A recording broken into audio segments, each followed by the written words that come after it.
Executive Decision: Hollywood versus reality. There's a hatch on the belly of the 747 near the nose. We could dock there. Coming up. Hey 7-4 crew, welcome back. If you don't know me, my name's Kelsey. I'm a 747 pilot. My channel, 7-4 Gear, is all about aviation. Something that a lot of people asked for was a bigger picture of the view from my hotel room where I'm filming. So this is my view from the hotel in Okinawa, Japan. Executive Decision is a movie from 1996 where special forces take over a 747 that's been hijacked by terrorists. And luckily, I know a few things about the 747, so let's see how real it is. Let's get into it.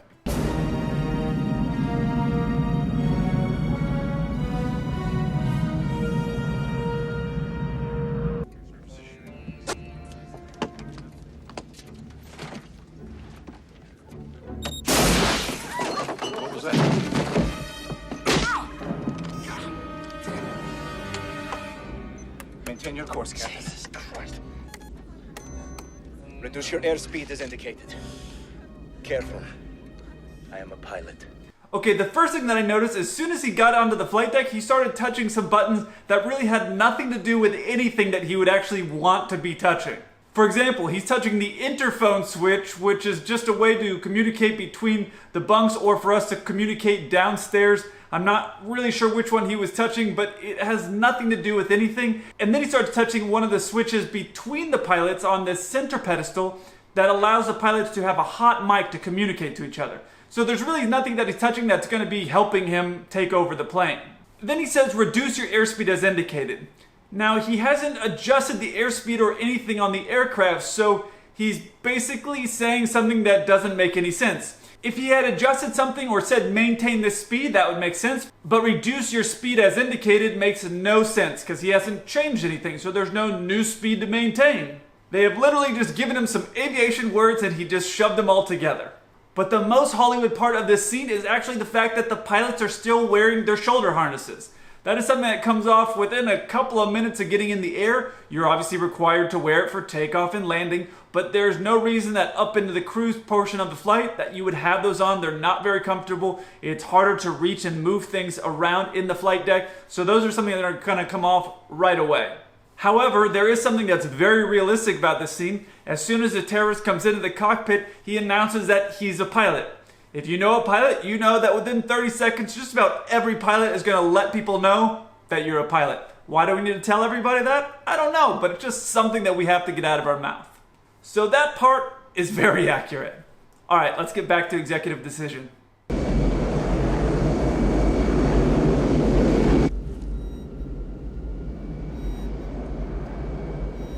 Target sighted.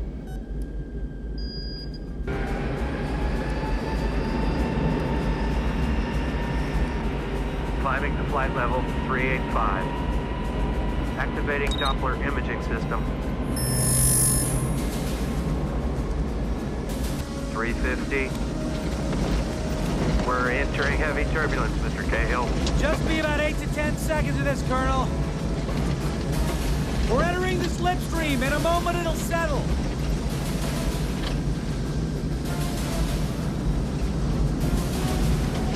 See that path, Colonel? That's the sweet spot. We'll be on it in 2 seconds. The first thing that's off here is that he says they're climbing to flight level 385. What that means is they're climbing to 38,500 feet, which makes no sense at all. And then the other thing is that he says they're climbing to flight level 385, which means he didn't watch the video that I did on proper radio phraseology.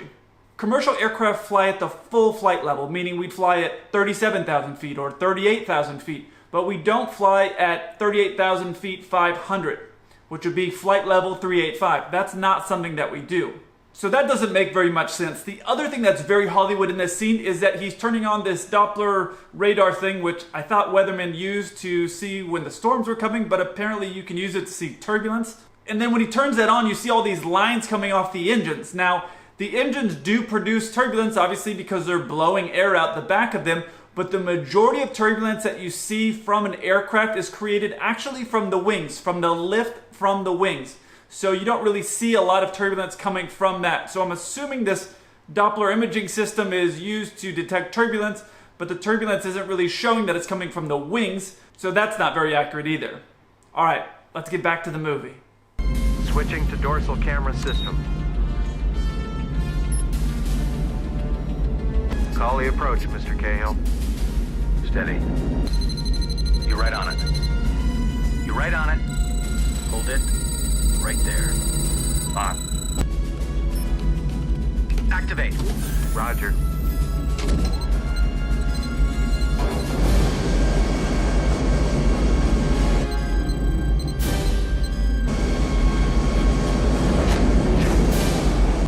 Autopilot on. We're engaged, Mr. Cahill.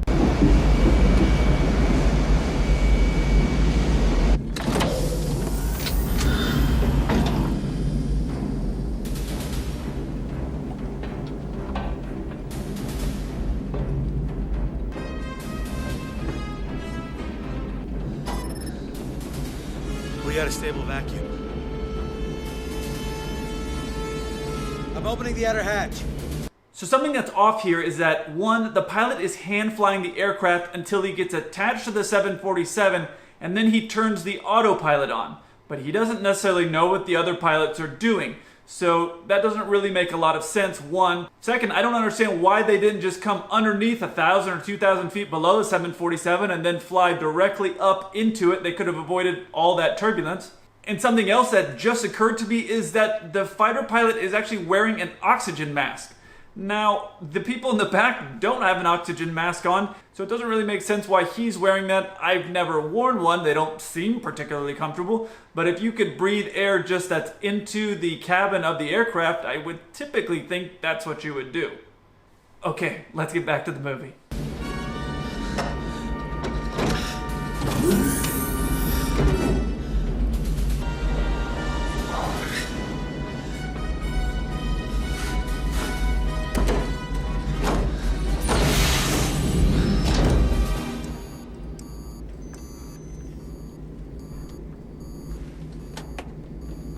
Was that a short?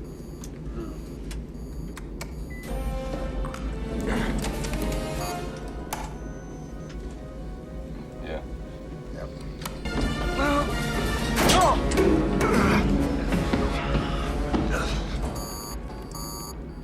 What is that light? That's a warning light. It's for an open outer hatch in the avionics room. That's impossible. The whole plane is pressurized. Where is this room? Below. It's under the first class cabin. Where the hell's the clip? Did you put the clip in? It was there. Yep. Got it. Come on, you son of... You see, it went out. It's gotta be a short. Why are we not climbing? So, Hollywood, well done, because that door does actually exist on the aircraft. I honestly would have thought that you would have attached yourself to some non-existent door and then climbed in. So, well done, because that door does exist and you can actually access the plane through that door. I don't know about in flight, but you could definitely do it. So, Hollywood, you got that right. Next, you see on that main panel that flashing light that says seal. There is no light or flashing light or button or anything that's on there that says seal. If a door were to open or were to indicate it is open, it would show actually on one of our computer screens. So that does not exist.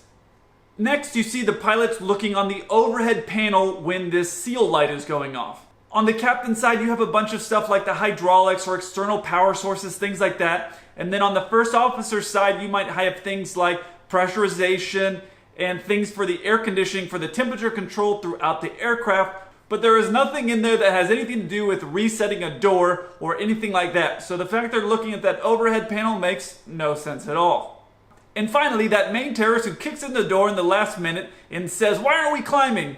So you heard the fighter pilot earlier talk about climbing to flight level 385, 38,500 feet.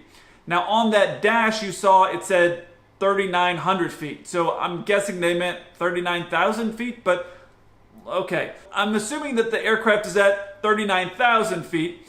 And if you're doing a long flight across the ocean, you're probably pretty heavy. So you're typically not going to get a lot higher than that when you're full of fuel and you still have a long flight to go. So the aircraft at 39,000 feet is actually pretty high. It can go higher, but usually not when it's full of people and full of fuel. But hey, when you've hijacked a plane, I guess you can demand whatever you want. All right, let's get back to executive decision. What the hell? Wind shear!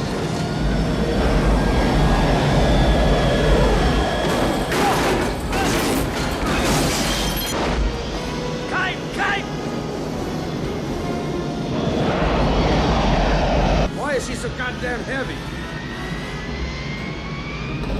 Jesus, they're climbing. I'm climbing with them.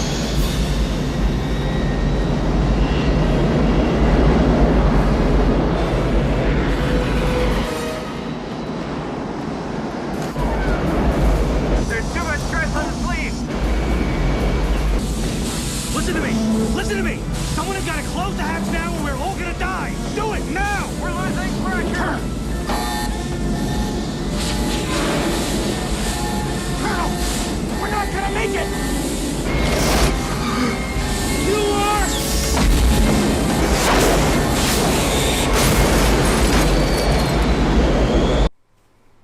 I love these 90s movies and the one-liners. We're not gonna make it! You are! So the aircraft hit some turbulence, which is pretty normal, and sometimes turbulence is caused from wind shear. That makes sense. But at that altitude, you're not going to have wind shear that is typically going to bring a plane down thousands of feet. It's going to be bumpy, you might go 20 or 30 feet, but not thousands of feet like it's portraying in this film. Next, you hear the captain talking about how heavy she is. Now, I'm assuming they're referring to the other aircraft that's attached to the bottom of them, but that doesn't make any sense. That aircraft isn't affecting the wings or the lift or anything like that, and obviously the whole idea is that you can't tell that that other aircraft is there. So that also doesn't make any sense. How the pilots are saying, oh, she's so heavy, that doesn't make any sense because there should be no impact of that aircraft underneath there. However, if the aircraft did start falling like that, the pilots would take the aircraft off the autopilot, but typically, like it's showing right there, the captain is actually hand flying the aircraft at that altitude. Typically, pilots don't do that because we are kind of lazy by nature, but if the plane did start descending at thousands of feet, kind of like it's portraying in here, the pilots would actually have the autopilot disconnected to make sure that we grab control of the aircraft, because like I always talk about, safety, safety, safety is our number one priority. So that does make sense. Okay, let's get back to the movie.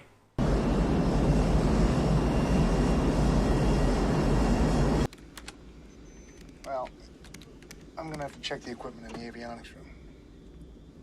Show me this room. Yeah.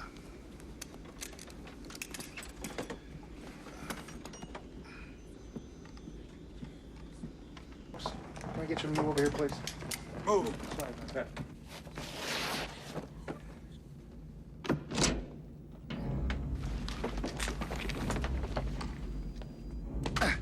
Hey, give me a break.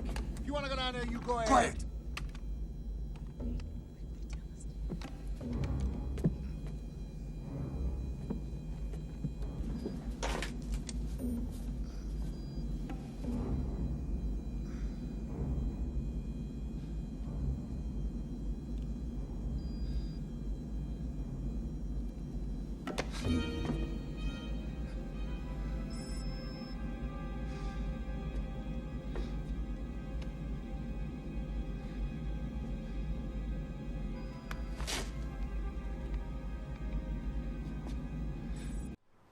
Okay, again, the first officer is looking at that overhead panel and just randomly hitting switches. We do not do that. The only time we're hitting switches is when it's per a checklist or per some book that's going to tell us, at this point, do this. We don't just randomly hit switches and just see, hey, wonder what this will do. That's not how it works when you're flying. The other thing I want to bring up is the room that these commandos are in, the room that the first officer is climbing down to. That is a real room that does exist, but it is not nearly as big as they're showing it to be in this video.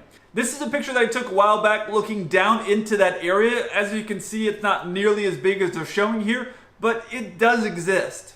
Also, there aren't multiple hiding spots and rooms and stuff inside there. It's just a compartment for a lot of the different electronics that we use or that run the aircraft. I just wanted to clarify that point going forward. Let's get back to the movie.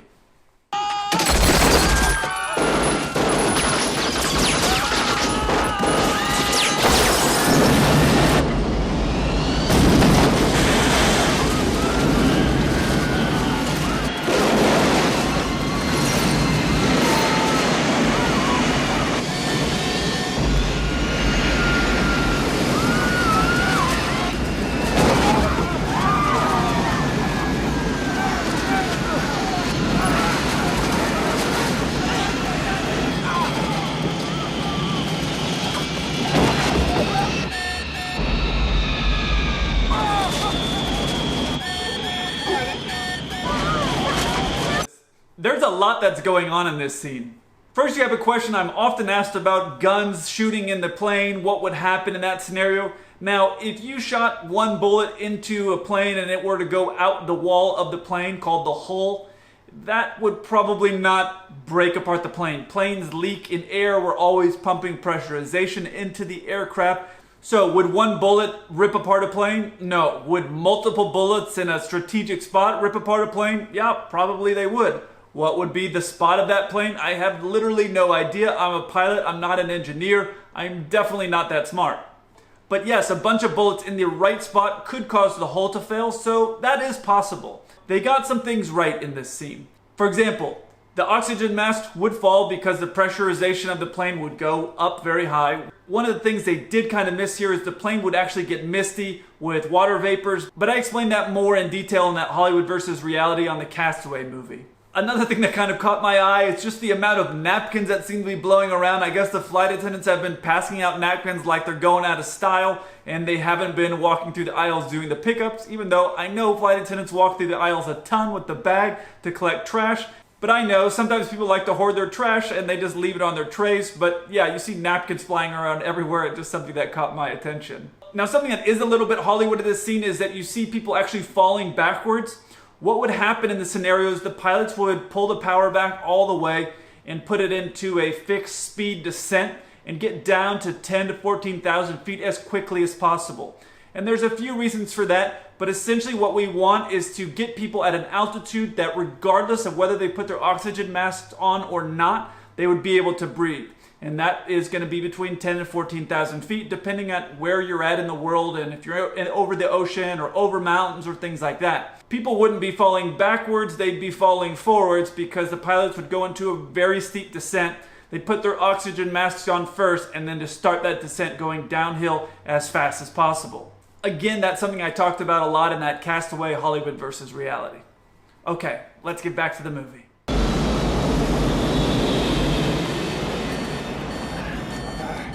Come in, Dulles. Dulles, this is Oceanic 343 Heavy requesting emergency landing. We are low on fuel, we have structural damage, but we are stable and in control. 343 Heavy, this is Dulles. You're cleared for an emergency landing, 1L North. Crash crew standing by. Okay, I have to pause this real quick because they're talking to tower, and that's really not how it works. You have different approach controls that you're talking to before you get to the airport that you're at and the tower. The people you see in the tower that are talking to us, you talk to them as the very last couple minutes. But these guys still have a long ways to go till they're talking to those people. So that doesn't make any sense. But that's not the worst part of this scene.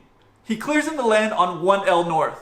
What that means is 1 is the direction of the runway. L indicates either left or right. So if you have two runways that are running the same direction, you might have a 1 left and a 1 right. But you're not going to say 1L North. What you would say is 1 left or 1 right. So 1L North doesn't make any sense. Even a private pilot or a new pilot would know that is not what you would say. But on a positive side, there is a 1 left at Dulles. So that runway does exist, so they got that part right. Now this is the second Hollywood versus Reality that I've done at the Dulles Airport because the Die Hard 2 Hollywood versus Reality took place there as well. I don't know what was going on in the 90s, but they really wanted to promote that airport. Now in this next scene, all the terrorists have been killed, but right before the last terrorist got killed, they were able to kill both of the pilots. So all the pilots are dead. Let's get back to the movie.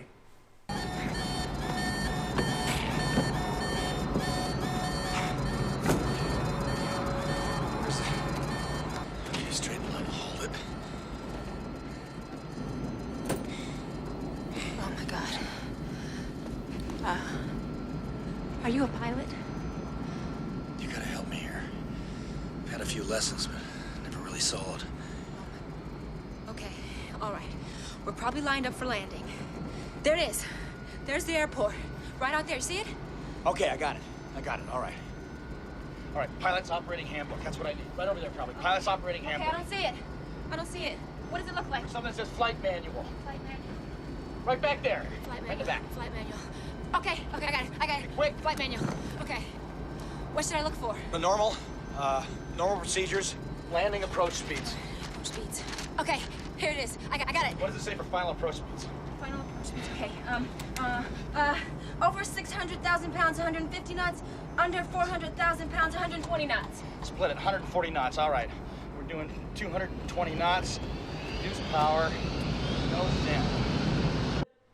Really quickly, I want to explain what he said. He said he had never soloed. What happens when you go to flight school is after you've done several lessons at some stage of your flight training, you're going to get sent out to fly by yourself. And that's called soloing, flying by yourself. So he's saying he has never soloed, so he hasn't completed that portion of his training. He hasn't flown by himself. That's something you usually do around 20 hours, give or take, depending on how your training is going. So that part's realistic. What's not so realistic is how quick Halle Berry is able to find things in that manual. There's been times where I was studying or training and I spent 20 or 30 minutes digging through a manual trying to find something, and she's able to find it in a few seconds. But what I do like is that Halle was able to quickly identify the airport. Again, it's kind of like that Sully movie. You have flight attendants, they are the unsung hero of aviation, and she was able to quickly identify and find that airport when the pilot was not able to do it. Okay, back to executive decision. 70 knots. It's getting loose. I'm losing control of the airplane. What's wrong? Flaps! How much flaps can I put in 170 knots? Quick! Flaps. 170 knots. Any amount of flaps you want.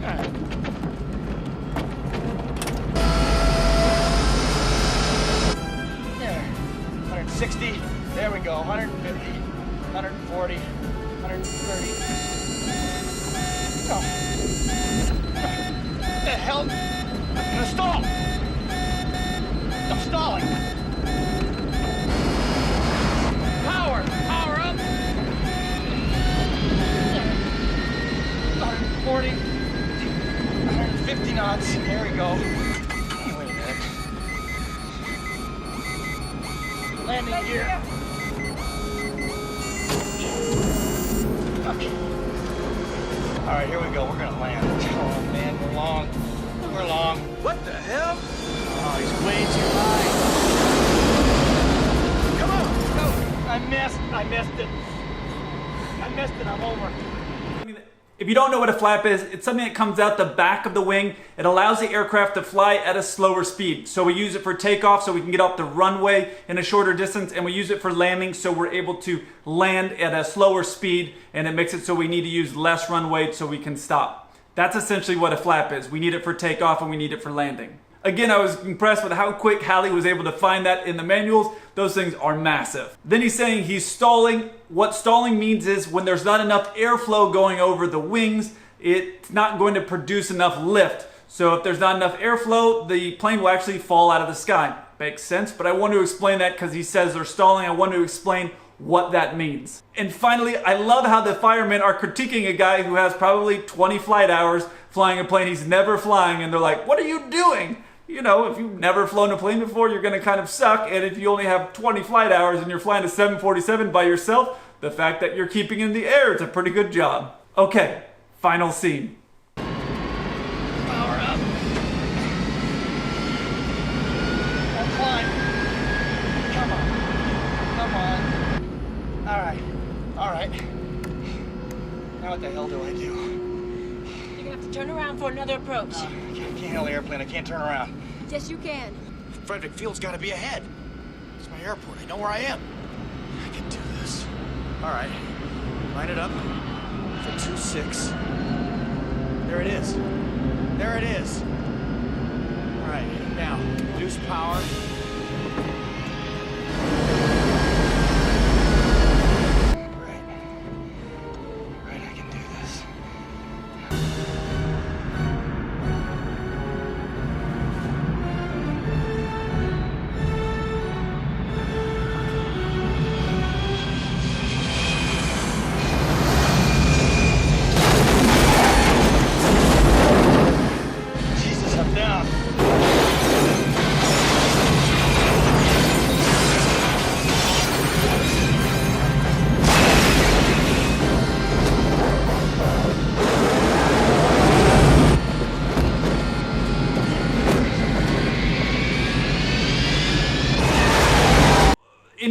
the director, they were actually correct. If they were landing on one left and they did go back up to try to do it again, they would be heading in the direction of Frederick, Maryland. So that part is correct.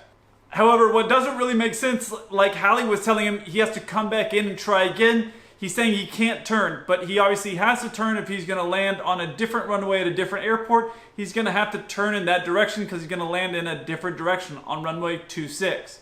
In reality, what he should have done was listen to Hallie. So as a note to all you new pilots, listen to your flight attendants because sometimes they know better than you do. Now, that brings up another good point. There is no runway 26 at Frederick, Maryland, and it's a very, very short runway.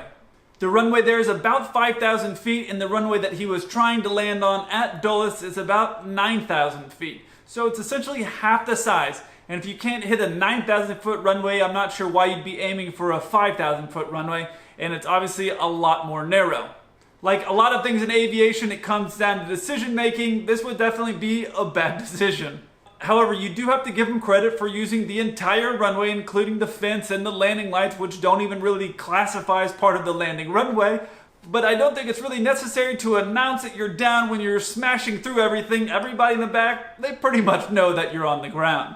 Now, if you want to know why your actual pilots who have more than 20 hours in a plane are smashing in their landings, I explain it right here. I look forward to hearing from you. Until then, keep the blue side up.